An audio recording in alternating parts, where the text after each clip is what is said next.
بنا دے نیک مجھے نیک دے بنا یا رب بنا یا رب۔ الحمدللہ رب العالمین والصلاة والسلام علی سید الانبیاء والمرسلین اما بعد فاعوذ باللہ من الشیطان الرجیم بسم اللہ الرحمن الرحیم الصلاة والسلام علیک یا رسول اللہ وعلی آلک واصحابک یا حبیب اللہ، الصلاة والسلام علیک یا نبی اللہ وعلی آلک واصحابک یا نور اللہ۔ میٹھے میٹھے اسلامی بھائیوں اور مدنی چینل کے ناظرین، ہم آپ کو ایک بار پھر اپنے سلسلے آداب زندگی میں خوش آمدید کہتے ہیں۔ جیسا کہ آپ جانتے ہیں، اپنے سلسلے میں آداب زندگی سے متعلق بہت سارے موضوعات سے متعلق ہم گفتگو سماعت کیا کرتے ہیں۔ اس سے پہلے کہ آج کے موضوع سے متعلق ہم گفتگو سماعت کریں، درود پاک کی ایک بہت ہی پیاری فضیلت۔ سرکار مدینہ صلی اللہ تعالی علیہ وآلہ وسلم نے ارشاد فرمایا، بروز قیامت تم میں میرے سب سے زیادہ نزدیک وہ شخص ہوگا جو دنیا میں مجھ پر کثرت سے درود پاک پڑھنے والا ہوگا۔ صلو علی الحبیب صلی اللہ تعالی علی محمد صلی اللہ علیہ وسلم۔ مدنی چینل کے ناظرین، ہمارے آج کے سلسلے کا موضوع بہت ہی اہم ہے۔ آج کے سلسلے آداب زندگی میں ہم سماعت کریں گے آداب قرآن مجید، اللہ تعالیٰ کی وہ مقدس کتاب کہ پچھلی تمام آسمانی کتابوں میں سب سے افضل اور جامع ترین کتاب، جو اللہ تعالیٰ نے اپنے سب سے محبوب نبی پر اپنے پیارے محبوب کی بہت ہی پیاری امت کی رہنمائی کے لیے نازل فرمایا۔ اس قرآن کریم کے فضائل بے شمار ہیں، جو کہ احادیث کریمہ کے اندر کثرت کے ساتھ وارد ہیں۔ اس قرآن کریم کے آداب بہت زیادہ ہیں، جن کا لحاظ رکھنا ہر مسلمان کے لیے لازم اور ضروری ہے۔ چنانچہ فضائل قرآن سے متعلق چند احادیث کریمہ سماعت فرمائیے۔ صحیح بخاری میں حضرت عثمان غنی رضی اللہ تعالیٰ عنہ سے روایت ہے کہ رسول اللہ صلی اللہ تعالیٰ علیہ وآلہ وسلم نے ارشاد فرمایا، خیرکم من تعلم القرآن وعلمہ، یعنی تم میں سب سے بہترین شخص وہ ہے جو خود بھی قرآن سیکھتا ہے اور دوسروں کو بھی سکھاتا ہے۔ یوں ہی ایک اور حدیث پاک میں آتا ہے، جسے امام بخاری اور امام مسلم رحمہ اللہ نقل فرماتے ہیں۔ حضرت عائشہ صدیقہ رضی اللہ تعالیٰ عنہ سے روایت ہے کہ نبی کریم صلی اللہ تعالیٰ علیہ وآلہ وسلم نے ارشاد فرمایا، جو قرآن مجید پڑھنے میں ماہر ہے وہ کرامن کاتبین کے ساتھ ہے، اور جو شخص رک رک کر قرآن پڑھتا ہے اور وہ اس پر شاک ہے، یعنی اس کی زبان آسانی سے قرآن نہیں پڑھ پاتی ہے، اسے قرآن کی تلاوت کرنے میں مشکل پیش آتی ہے، رسول اللہ صلی اللہ تعالی علیہ وآلہ وسلم نے فرمایا اس کے لیے 2 اجر ہیں، یعنی اللہ تعالیٰ اسے دگنا اجر عطا فرما رہا ہے جو مشکل ہونے کے باوجود قرآن کی تلاوت جاری رکھتا ہے۔ ایک اور حدیث پاک میں آتا ہے، جسے امام ابو داود نے نقل کیا ہے، چنانچہ رسول اللہ صلی اللہ تعالی علیہ وآلہ وسلم نے فرمایا، جس نے قرآن پڑھا اور جو کچھ اس میں ہے اس پر عمل کیا، اس کے والدین کو قیامت کے دن تاج پہنایا جائے گا، تو اس کی روشنی سورج سے بھی بڑھ کر ہوگی۔ مدنی چینل کے ناظرین، آپ نے سماعت فرمایا کہ قرآن کریم پڑھنے والے کے متعلق کہا جا رہا ہے کہ پڑھا اور اس پر عمل کیا، اللہ تعالیٰ اس کے والدین کو تاج پہنائے گا جس کی روشنی سورج سے بھی بڑھ کر ہوگی۔ پھر فرمایا کہ خود اس عمل کرنے والے کا عالم کیا ہوگا، جس کے والدین کو تاج پہنایا جا رہا ہے، تو اللہ تعالیٰ پڑھنے والے کو کیا مقام اور مرتبہ عطا فرمائے گا۔ تو قرآن کریم کو دیکھنا بھی عبادت ہے، جی ہاں، قرآن کریم کو چھونا بھی عبادت ہے۔ قرآن کریم کی تلاوت کرنا بھی عبادت ہے اور تلاوت سننا بھی عبادت ہے۔ قرآن سراپا عبادت اور سراپا فضائل ہے۔ چنانچہ اللہ تعالیٰ کی عبادت کی نیت اور اچھی اچھی نیتوں کے ساتھ قرآن کی تلاوت کرنے کا اپنا معمول بنا لینا چاہیے، لیکن درست طریقے کے مطابق۔ امام بہقی نے شعب الایمان میں حضرت ابن عمر رضی اللہ تعالیٰ عنہ سے روایت کیا ہے، فرماتے رسول اللہ صلی اللہ تعالیٰ علیہ وآلہ وسلم نے فرمایا، دلوں کو بھی زنگ لگ جاتا ہے جس طرح لوہے کو زنگ لگ جاتا ہے جب اس سے پانی لگ جائے۔ عرض کی گئی، یا رسول اللہ صلی اللہ علیہ وسلم، تو اس کی صفائی کیسے ہوگی؟ دلوں کو جو زنگ لگ جاتا ہے اس کی صفائی کیسے ہوگی؟ رسول اللہ صلی اللہ تعالیٰ علیہ وآلہ وسلم نے فرمایا، کثرت سے موت کو یاد کرنے اور تلاوت قرآن کرنے سے۔ مدنی چینل کے ناظرین، آپ نے سماعت کیا کہ قرآن کی تلاوت دلوں کے زنگ کے دور ہونے کا سبب ہے۔ اسی لیے ہمیں معمول بنا لینا چاہیے اس قرآن کریم کا جتنا میسر ہو سکے روزانہ ایک پارہ پڑھ لیں، ایک رکوع پڑھ لیں، 3 آیات پڑھ لیں، اللہ تعالیٰ نے جتنی توفیق آپ کو دی، لیکن پابندی کے ساتھ اپنا معمول بنا کر حصول ثواب کی نیت سے، تو انشاءاللہ اس کی بڑی برکتیں نصیب ہوں گی۔ آئیے قرآن کریم سے متعلق کچھ آداب اور احکام سماعت کرتے ہیں کہ ہماری شریعت مطہرہ نے اس قرآن کریم کی تلاوت پر ثواب تو بڑا دیا ہے، لیکن اس قرآن کریم سے متعلق آداب اور احکام کیا ہے، یہ ہر مسلمان کے لیے جاننا ضروری ہے۔ صلو علی الحبیب صلی اللہ تعالی علی محمد صلی اللہ علیہ وسلم۔ قرآن کریم کی جو کتابت کی جاتی ہے اس کے حوالے سے علماء کرام اس کے آداب بیان کرتے ہوئے ارشاد فرماتے ہیں کہ قرآن کریم کی کتابت نہایت خوش خط ہونی چاہیے، واضح حروفوں میں ہونی چاہیے، اور کاغذ بھی اچھا اور روشنائی بھی اچھی ہونی چاہیے۔ بالکل باریک اور بالکل خراب قسم کے کاغذ میں یا خراب قسم کی روشنائی سے قرآن کریم کی کتابت نہیں کرنی چاہیے۔ یوں ہی ایک بہت ہی اہم ترین بات علماء فرماتے ہیں کہ قرآن کریم کا حجم بہت زیادہ چھوٹا کر دینا مکروہ ہے۔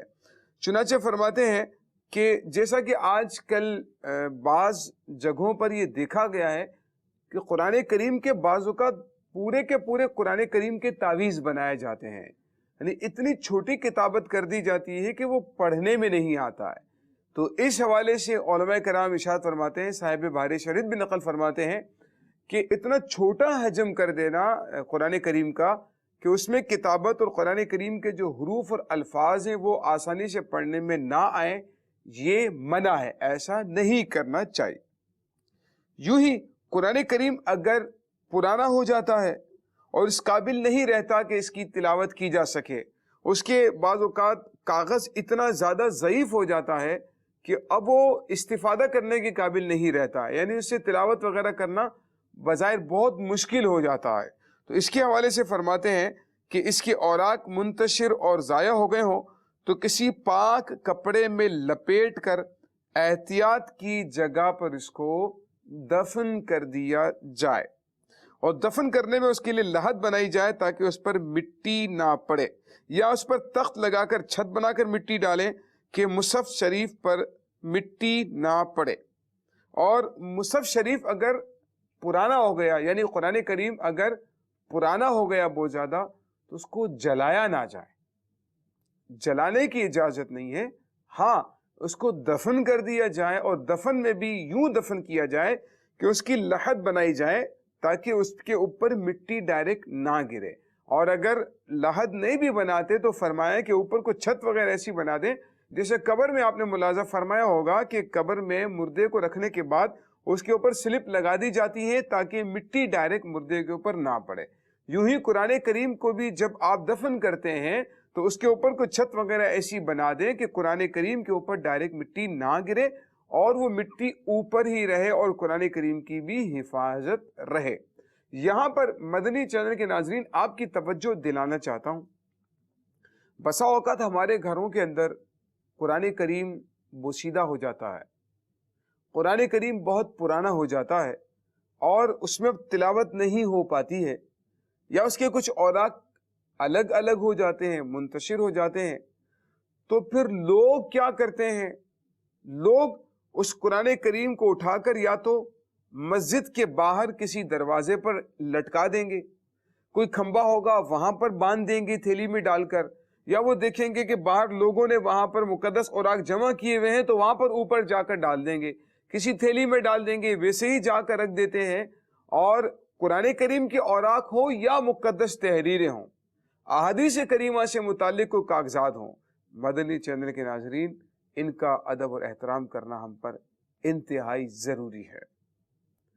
یوں نہ کریں کہ گویا اپنی جان چھڑانے کے لیے کر رہے ہیں، یہ تو بے ادبی کے زمرے میں بھی آ سکتا ہے، کیونکہ اکثر یہ دیکھا گیا ہے کہ قرآن کریم یا مقدس اوراق پر مشتمل یا مقدس تحریروں پر مشتمل جو اوراق ہوتے ہیں جن کو مسجد کے باہر ڈال دیا جاتا ہے، باندھ دیا جاتا ہے، بسا اوقات اس کی بے ادبی کے بھی مناظر دکھنے میں آتے ہیں۔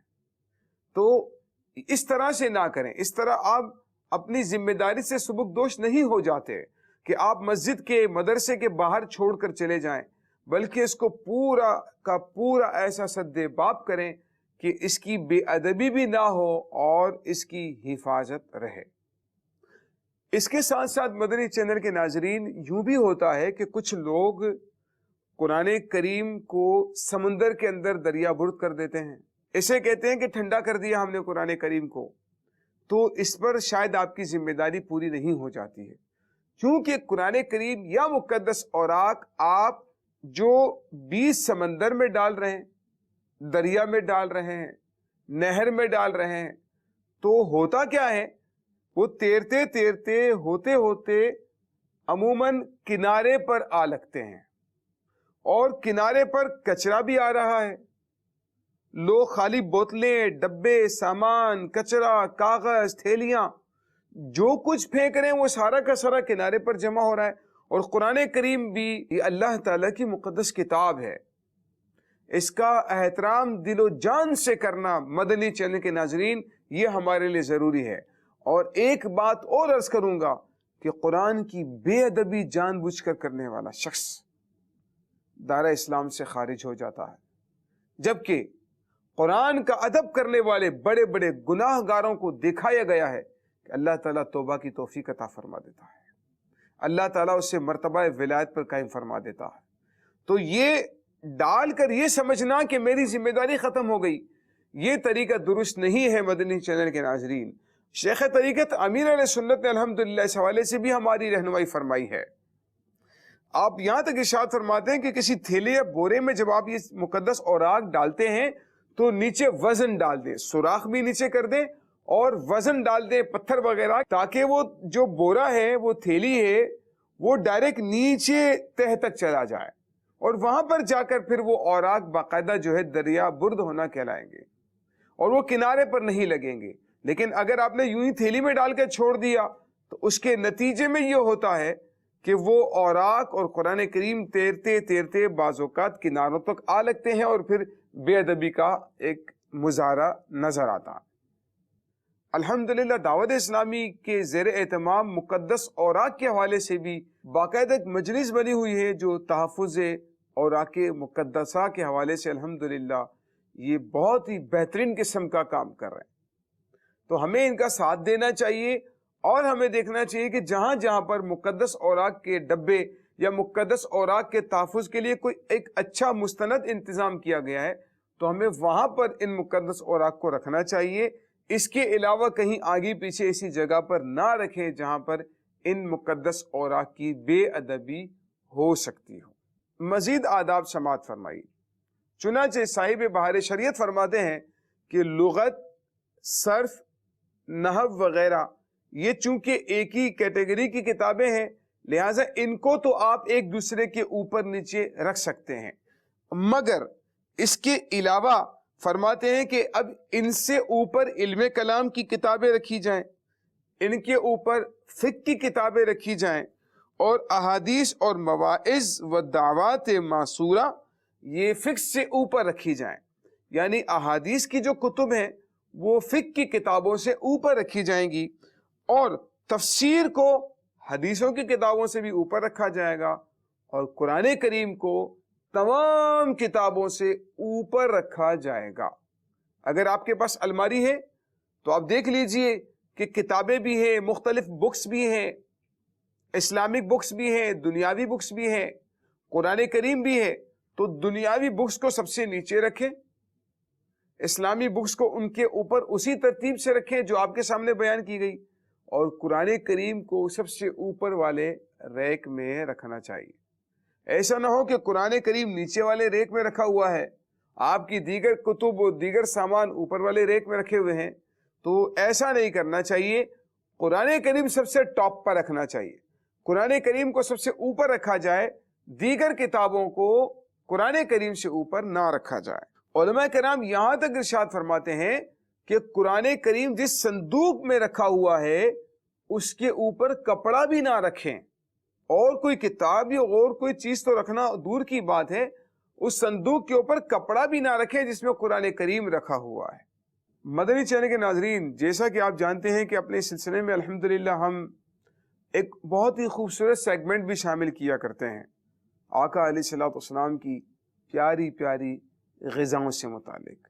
آئیے وہ سیگمنٹ ملاحظہ کرتے ہیں۔ صلو علی الحبیب صلی اللہ تعالی علی محمد صلی اللہ علیہ وسلم۔ صلو علی الحبیب صلی اللہ تعالی علی محمد صلی اللہ علیہ وسلم۔ مدنی چینل کے ناظرین، آداب زندگی کے سیگمنٹ میں ہم آپ کو خوش آمدید کہتے ہیں۔ اس سیگمنٹ میں ہم آپ کو بتاتے ہیں ان غذاؤں کے متعلق جنہیں ہمارے پیارے آقا صلی اللہ علیہ وسلم نے استعمال فرمایا۔ آج جس غذا کے متعلق ہم بات کرنے جا رہے ہیں، یہ ایسی غذا ہے کہ چھوٹا ہو یا بڑا، جوان ہو یا بوڑھا، تمام ہی لوگ اس کا استعمال کرتے ہیں، اور یہ ہماری زندگی کے لیے بے حد ضروری بھی ہے۔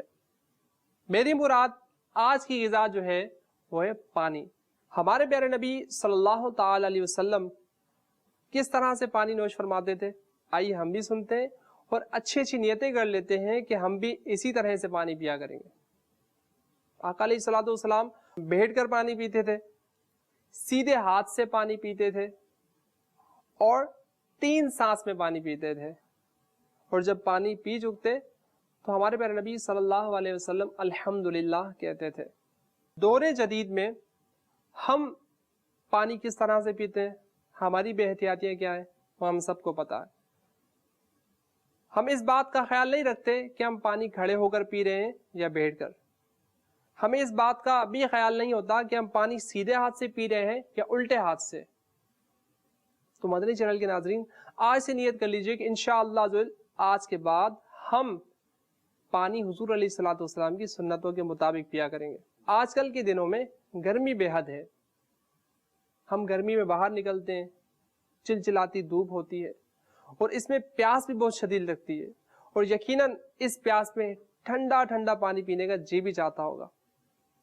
یاد رکھیے گا، ٹھنڈا پانی یہ ہماری صحت کے لیے بے حد مضر ہے، تو لہٰذا ٹھنڈے پانی سے اجتناب کیجیے، اور اگر آپ ٹھنڈا پانی پینے کے عادی ہیں تو سن لیجئے کہ ٹھنڈا پانی پینے سے نظام ہاضمہ کی جو شریانیں ہیں وہ سکڑ جاتی ہیں۔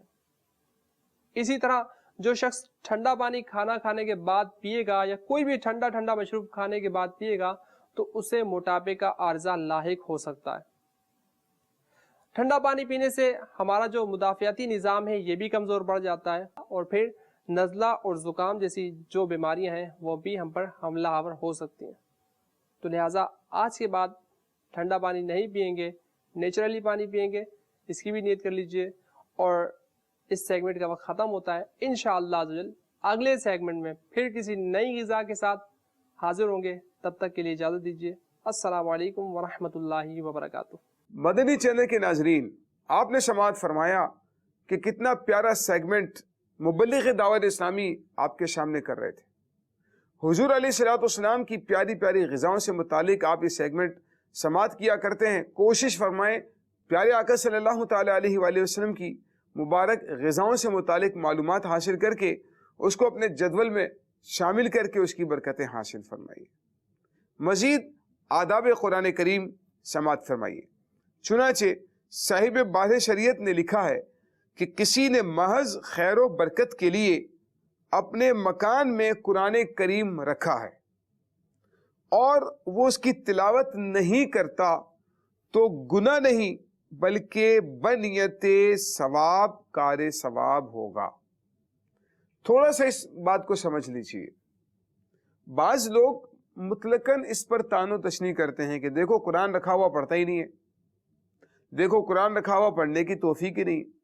تو اگر وہ مطلقاً قرآن کی تلاوت نہیں کرتا تو ثواب سے محروم ہے، اور حضور علیہ الصلوۃ والسلام کے فرمان کا مضمون ہے، فرمایا جس سینے میں قرآن نہیں وہ قبرستان کی مثل ہے۔ مدنی چینل کے ناظرین، ہمیں گھروں کے اندر قرآن کی تلاوت کرنی چاہیے، لیکن اگر کوئی قرآن کی تلاوت نہیں کرتا تو گناہ نہیں، اور اگر بنیت ثواب قرآن گھر میں رکھا ہوا ہے تو کار ثواب ہے۔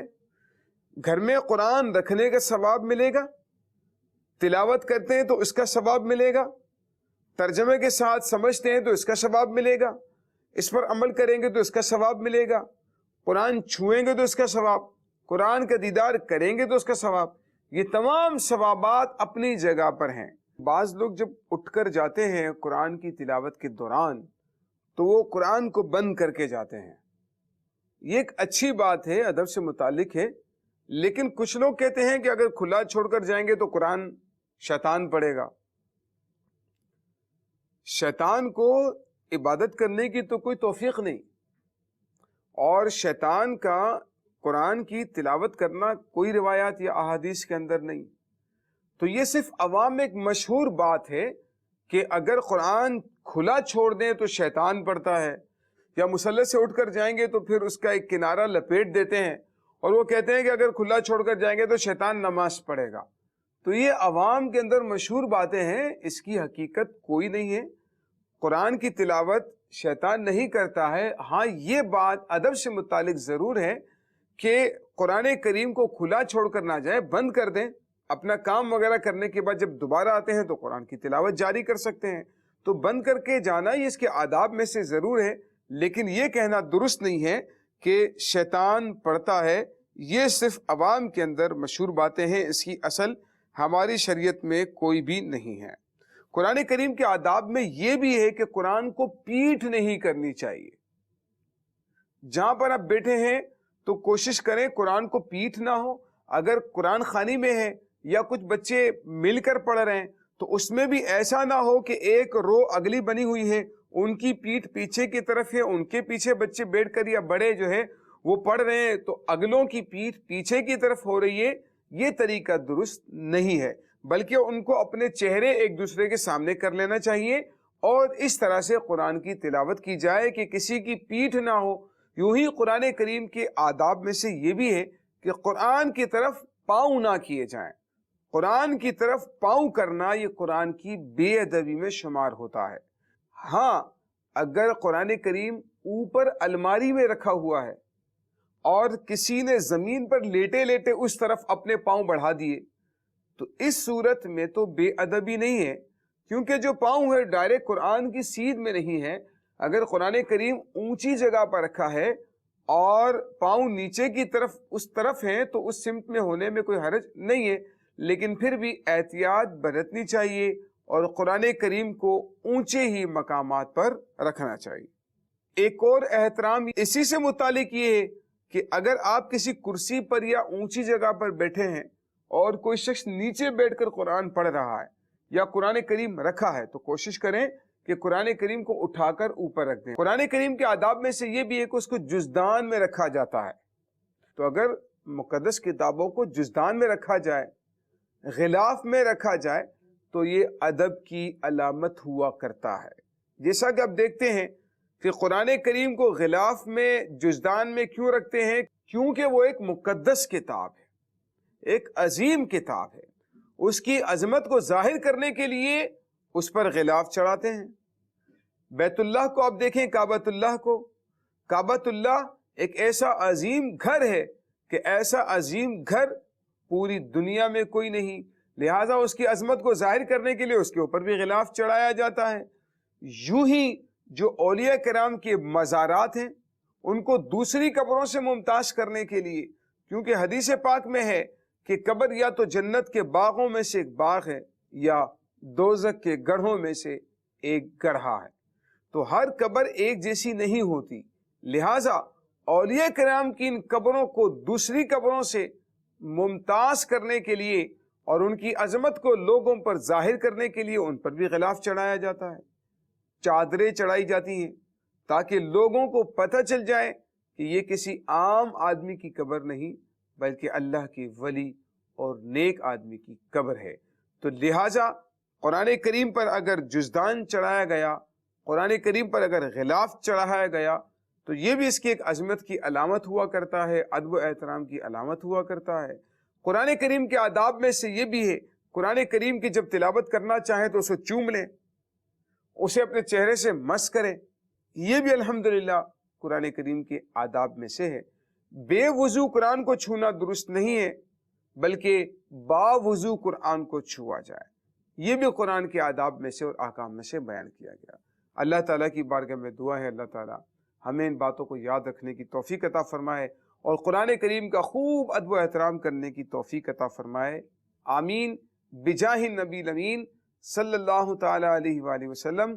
صلو علی الحبیب صلی اللہ تعالی علی محمد صلی اللہ علیہ وسلم. بنا دے نیک مجھے نیک دے، بنا